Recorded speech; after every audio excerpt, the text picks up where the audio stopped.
ഇവിടെ ആർക്കാ 100 കിട്ടാൻ? എന്താ മോളെ നീ തിരയുന്നേ? അതെന്റെ ഒരു പേപ്പർ നോക്കുവായിരുന്നു ഞാൻ. 100 കിട്ടിയ പേപ്പർ ആണോ?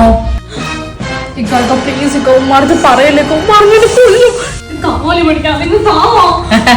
നിന്നെ കൊണ്ട് ഒരുപാട് കാര്യങ്ങൾ എനിക്ക് ചെയ്യിപ്പിക്കാനുള്ളതാണ്. മുട്ടയ്ക്ക് നമ്മുടെ ജീവിതത്തിൽ വലിയ പ്രാധാന്യമല്ലേ ഉള്ള. മുട്ട വെച്ച് നമുക്ക് എന്തൊക്കെ ഉണ്ടാക്കാം? മുട്ട വെച്ച് നമുക്ക് ഒരുപാട് ഉണ്ടാക്കാം. പുഴുങ്ങി തിന്നാം, ഓംലെറ്റ് അടിക്കാം. നമുക്കിന്ന് മുട്ടക്കറി വെച്ചാലോ?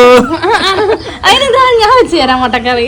എന്റെ കയ്യിലൊരു മുട്ടയുണ്ട്, നമുക്ക് അത് വെച്ചാലോ? നീ പറയുന്നത് എന്ത് ഞാൻ കേൾക്കാതെ പറഞ്ഞില്ലേ? പറഞ്ഞാലും കൊല്ലും. ഇനി അവ പറയുന്ന എല്ലാം കേൾക്കേണ്ടി വരുമല്ലേ? എനിക്ക് ഭയ